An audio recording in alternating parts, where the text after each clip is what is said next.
It's Sunday, August 1st. And every morning when I get into my rant mode, I start scouring the newspapers and the articles online, and occasionally I'll see something on the TV that strikes my interest. And invariably I find something that indicates that there are many people in this world who have achieved a modicum of fame, or who have achieved more than a modicum of fame, but they're really not very bright people. They tend to do things that you would think that somebody in that particular position, somebody at the top of their game, would not do. So the gentleman I'm going to talk about today, in 2017, received an award. He is a famous person, not world famous, but very famous in his world. And his world is the world of restaurants in New York City. Because in 2017, this gentleman, whose name is Caleb Ganza, is a noted wine expert.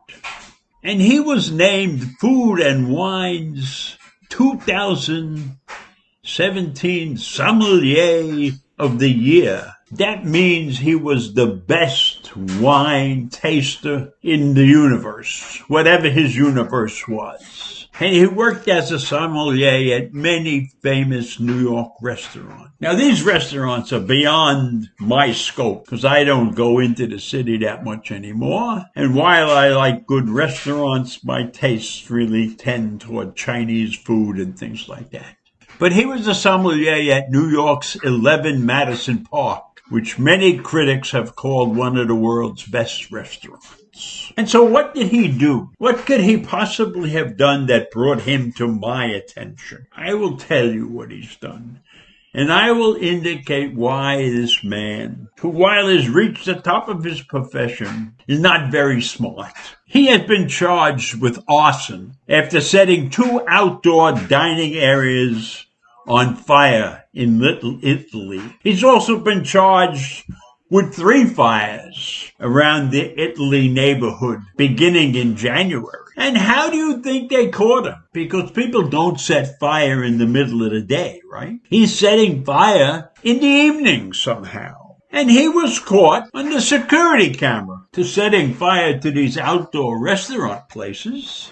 He set fires in several trash bins and things at the corner of Broome and Center Street in June, and Prince Street 2 weeks ago. Now, all of these fires were set within blocks of La Cagna des Vins Naturels, which means that's a champagne, natural champagne, if my French is any good. And he is a managing partner of that restaurant. So he was setting fire to the places that he viewed as competitors to his restaurant, and setting fire in places where anybody who lives in the city would know that there are security cameras all over those places. But not Caleb Ganza.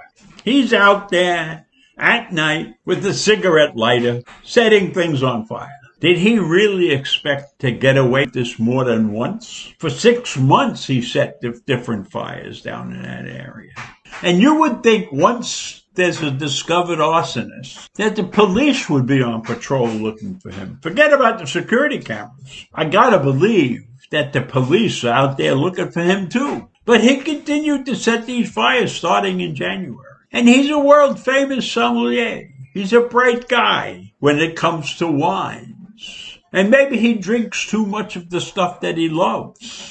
Who knows? Who knows what goes through the minds of some people? Did he expect that he could continue to burn down restaurants and not get caught? And at least if you're burning down the restaurant in the middle of the night and you got a lighter in your hand, why aren't you wearing a mask? How come, with the pandemic going on and everything, how come this guy doesn't have a mask to wear and a hat or a hood? No, he's out there in the street late at night with a lighter, setting fire to things. Did he expect not to get caught? Probably he did. Probably he said, I'm the greatest sommelier in the world. I'm not going to get caught doing this. Nobody would believe it. Well, for whatever reason that he continued to do this stupid thing, he got caught.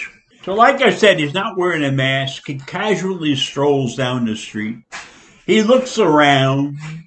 He goes over to the napkin dispenser of one of these outdoor sites and sets it on fire. Then he goes over to another napkin dispenser and sets that on fire. And he walks casually away. And all of this is shown in a series of pictures. And I think there's like 12 pictures of him. And of course, he set fire to trash too. And while the authorities haven't said exactly why he was doing things, it's pretty clear that he was upset with the competition in the area and that he wanted to lessen their effects on the business that he was running, that he's a managing partner of.